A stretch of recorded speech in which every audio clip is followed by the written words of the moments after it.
It looks like the governing body is getting nervous after changing the dress and grooming policies, because in this new governing body update, you'll see them almost backpedal.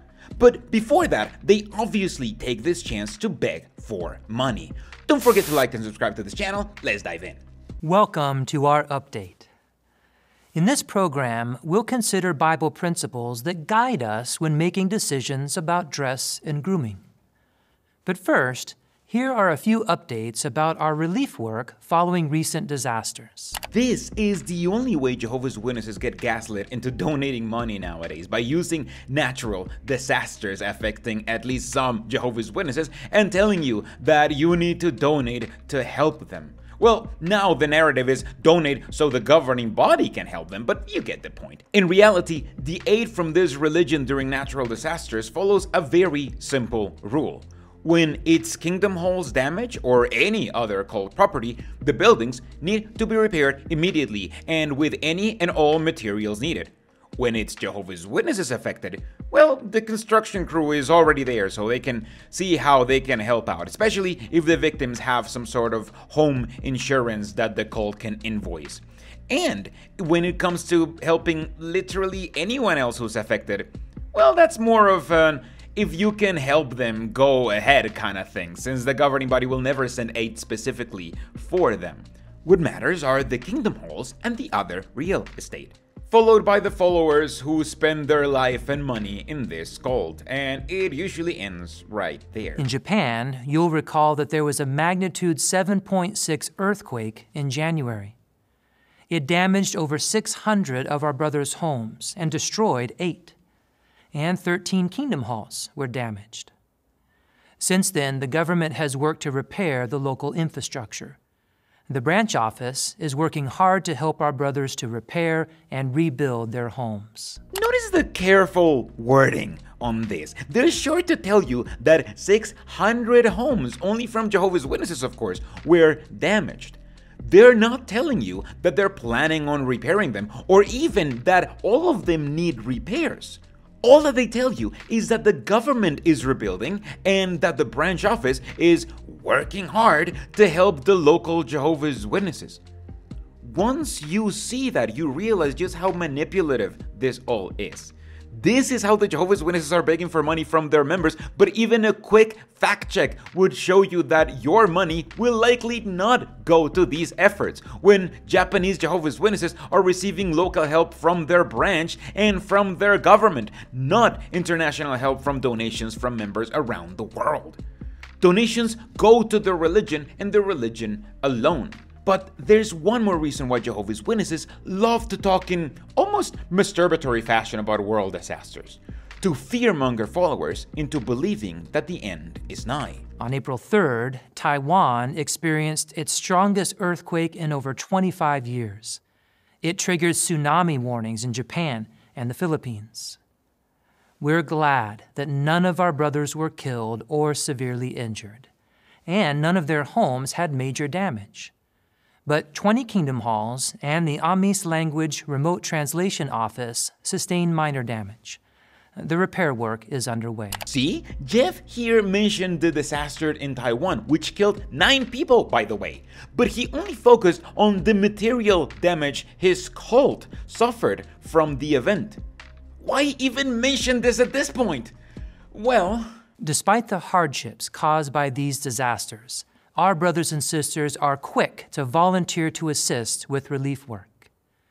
And we thank all of you for your prayers as well as your generous donations that make this relief work possible. And that is what it's all about: to manipulate Jehovah's Witnesses into giving money to the cult and to volunteer in their construction teams, which will be extremely unlikely to ever rebuild a home affected by a natural disaster, and would be far more likely to build more real estate paid by followers for the religion to sell later on. Very soon, something exciting is being released on video on demand. It's a video about a Bible manuscript that people thought had been destroyed.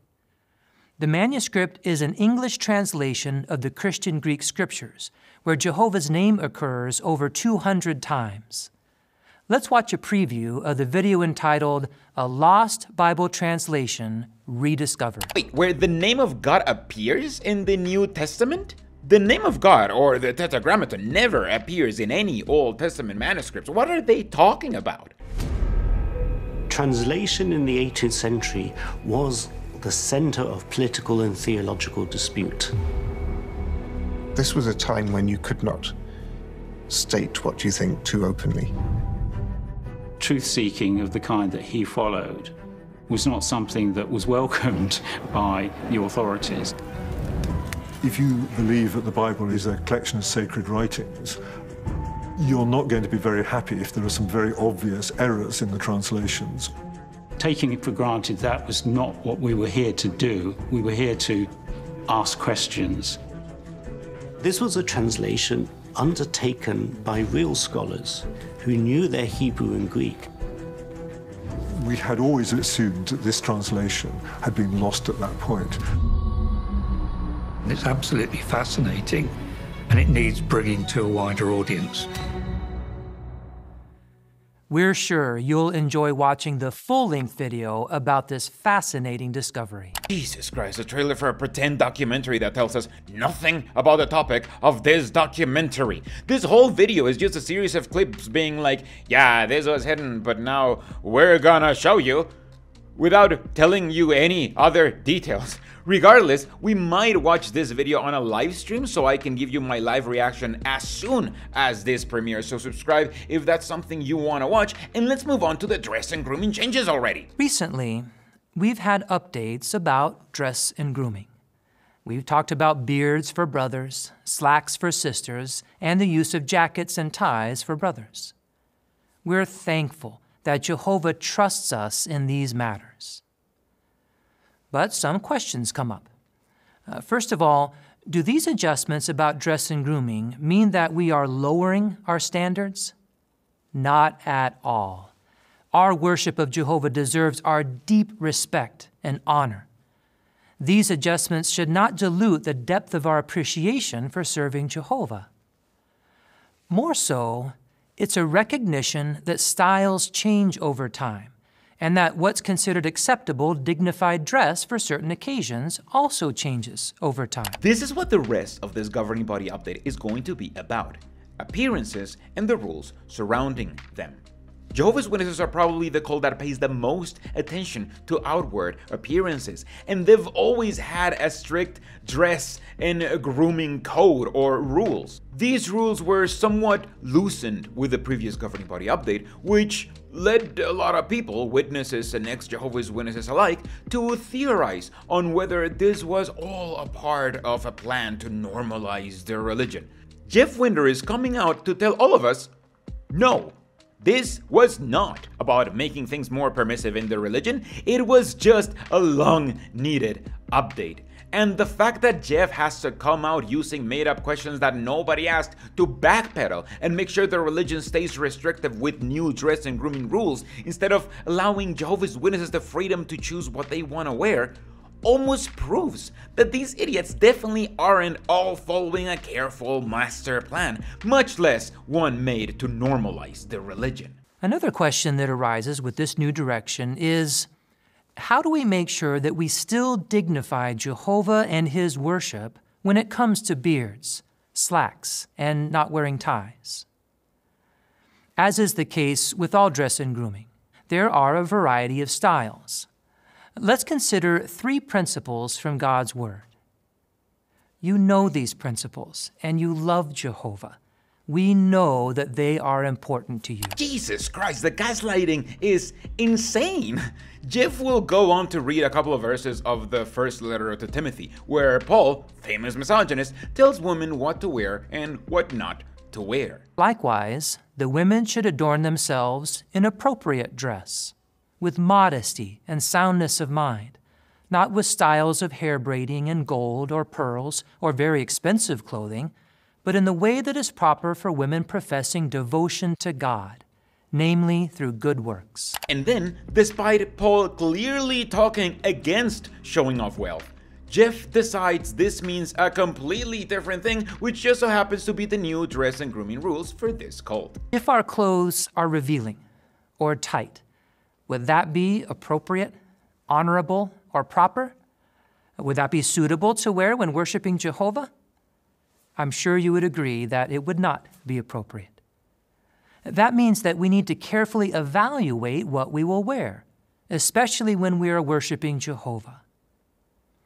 If our clothes are casual, would that be appropriate for us to wear when worshiping Jehovah at the meetings or when in the ministry? Well, no, that wouldn't be appropriate. That has nothing to do with the Bible verse you read. If anything, the verse is talking against dress and grooming that's too formal or elegant, telling people to dress more modestly. But Jeff thinks modesty actually means not showing off skin, which is definitely not what Paul was talking about, and proceeds to create new rules about how you need to dress formally and elegantly if you want to be a good Jehovah's Witness. And he's going to do that by continuing to add things to the Bible. What does it mean to dress with modesty? The study note says, in this context, modesty includes taking into consideration one's own conscience as well as the feelings or opinions of others. A modest Christian would avoid adornment that is considered indecent, that draws undue attention, or that is likely to offend or stumble others. So when making decisions, we consider how others would be affected, our brothers and sisters, as well as the community. Of course, we would not be displaying modesty if our style of dress or grooming was viewed as odd or extreme. We don't want to draw undue attention to ourselves or distract others by the way we dress or groom ourselves. We want all attention to go to Jehovah and the kingdom message that we proclaim. That is clearly not what this Bible verse is saying. This Bible verse tells women to not wear too much jewelry or expensive hairdos. That's the kind of modesty this verse is talking about, where you don't flaunt your wealth or flex on the broke boys. But the Jehovah's Witnesses have literally written into the explanation of the verse that modesty is about dressing in a way that's boring and not sexy, because they are a restrictive cult. This goes against what Jesus said in Matthew 5:29. If your right eye causes you to stumble, gouge it out and throw it away. It is better for you to lose one part of your body than for your whole body to be thrown into hell. Jesus is telling you that if something you see is causing you to stumble, then it's your responsibility to change and fix it, and no one else's. While Jeff is telling you that people making someone stumble for the way they look are the ones at fault and the ones who need to change. Jeff is obviously not going to read what Jesus said because he is in the mind control business, and what he cares about the most is about appearances, even if he has to read into the Bible or go against it to make rules about them. In no way are we giving any cause for stumbling, so that no fault may be found with our ministry. But in every way we recommend ourselves as God's ministers. It's good for us to analyze how our dress and grooming will affect the way others view our ministry and the God we worship. After all, people may form an opinion of the truth, good or bad, based on our appearance. We can ask ourselves, in this part of the territory, would the neighbors view me as one of God's ministers if I dress or groom myself this way? Would they see the distinction between Jehovah's people and those who do not serve God? See, I cannot think of any other religion that pays this much attention to making dress and grooming rules around this narcissistic belief that everyone both notices and cares about what the Jehovah's Witnesses are wearing. And I think this is nothing but projection. The only people who care this much about appearances are Jehovah's Witnesses, and they care so much about them that they think everyone else also has to care. In reality, most people see Jehovah's Witnesses' way of dressing and grooming as just boring and unfashionable, if they ever think about it. However, Jeff has one last gaslighting technique, because, you see, if you want to dress fashionably, well, that only means you love the world, and the Bible prohibits that too, you know? Do not love either the world or the things in the world. If anyone loves the world, the love of the Father is not in him. Because everything in the world, the desire of the flesh and the desire of the eyes and the showy display of one's means of life, does not originate with the Father, but originates with the world. Furthermore, the world is passing away, and so is its desire, but the one who does the will of God remains forever. From these verses, we're reminded that our dress and grooming should not reflect a love of the world. Styles change over the years, and there are a wide variety of styles that are not offensive to most people. Our publications have often stated that we should not be the first to adopt a new style or the last to abandon an old one. What? But you were the last to abandon all of these outdated styles of dress and grooming. Jehovah's Witnesses were the last to embrace beards 15 years after they regained popularity. They are the last ones to use ties outside maybe politicians and some pretentious lawyers. They were the last to allow women to wear pants 100 years after those became part of women's wardrobes. They are the only people still going door to door canvassing while wearing suits or formal wear. Their style is so boring and outdated, it was used as a diss by Taylor Swift. But that's kind of what you get when you're a conservative. Conservatism is based around preserving traditional values instead of new ones. And that means that you have to pick a time frame of when your beliefs were acceptable to make sure that those remain traditional, and then freeze those beliefs to never allow them to evolve any further. That's why Jehovah's Witnesses are demonstrably and consistently the last ones to abandon an old style, because they are very nearsighted conservatives whose dress and grooming rules come from the 1950s, and 80 years had to pass for them to update those rules for the first time ever. But we all know that there are many styles that we would never want to adopt, especially those that are immodest, sensual, careless, or sloppy. And to be honest, we need to consider not just the style of the garment, but also whether that garment fits in a modest way. We would never want to show disrespect for Jehovah or his righteous standards. Yes, so if you're a bit on the curvier side, if you're a woman, you need to pay extra attention to make sure none of your skin is either showing or pressing against the fabric. Because modesty is when you make sure to take accountability for other people's thoughts, apparently. Of course, these same principles apply to hairstyles, beards, and to all the ways we dress and groom ourselves. They help us to determine the length and style of our hair. Brothers use them to determine how to groom their beards so that they look sharp and well cared for. And aren't we grateful that Jehovah has given us these principles in his word? It's so good to review them in view of the recent adjustments. But what else should we do with these reminders? Pray about them. Ask Jehovah to help you see if any changes are needed. Ask a spiritually mature friend for honest comments. And family heads, show your love for your wife and children by helping them to apply these principles. Brothers and sisters, we love and respect you very much. From the world headquarters of Jehovah's Witnesses, this is JW Broadcasting. No, Jeff doesn't respect Jehovah's Witnesses, and neither does the rest of the governing body. Respecting someone is accepting who they are for who they are. You aren't showing respect for anyone when you try to control how they dress, or when you oppose someone dressing the way they want to dress. The fact that Jeff focused mostly on things that applied to women on this update and left beards and suits as an afterthought reaffirms just how much more control this group has on women specifically, since women already have few ways to dress to the meetings, and Jeff and the governing body want to make sure that the addition of pants remain as restrictive as possible. This was a very interesting governing body update, showing them almost backpedal on their changes and reassuring us that those changes were not to make the religion more permissive. It was only a much needed update on their dress and grooming policies that will remain as restrictive as they've always been.